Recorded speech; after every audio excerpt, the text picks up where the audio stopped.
Hi, I'm Mike Roth with the Roth Team at Shorewest Realtors. Thanks for watching our real estate video blog today. Today we're going to talk a little bit about mortgage fees and closing costs. Asked many times by buyers, what are the costs? What do these fees pertain to? So we've got John Hugo from the National Bank, our mortgage specialist, here to help us answer some questions, John. So what are some of the common closing costs or mortgage fees? Sure. Basic things that lenders all charge, unfortunately, are underwriting and processing. Those are considered lender fees. And what the lender has to order is an appraisal, a credit report, a flood cert, and then at closing you're going to see title fees. So those are the basic closing costs. In most cases they're going to be paid out of pocket or on top of your down payment. Right?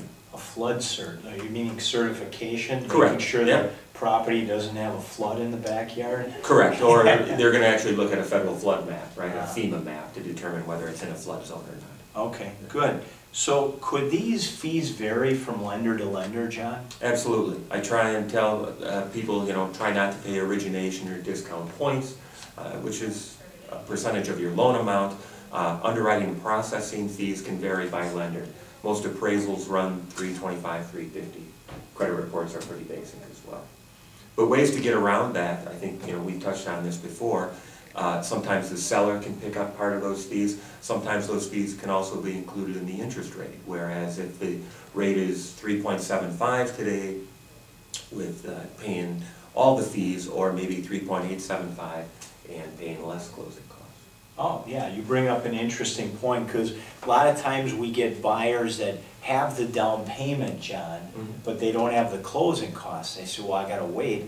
So we could get the seller to pay their closing costs. What closing costs could the seller pay, and what's the maximum amount? The maximum amount, I think, is 6%. It never ends up being that much, because the seller can never credit the buyer more than what the actual closing costs are. And those closing costs are the items we mentioned plus prepaids.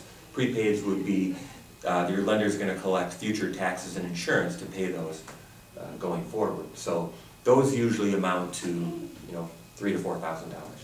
Sure, that way they could get into a home now versus waiting. Correct. Yeah. So if you have any other questions on closing costs or financing or buying a home, give John or myself a call. We'd be more than glad to answer those for you. Thanks again for watching our real estate video blog, and have a great day.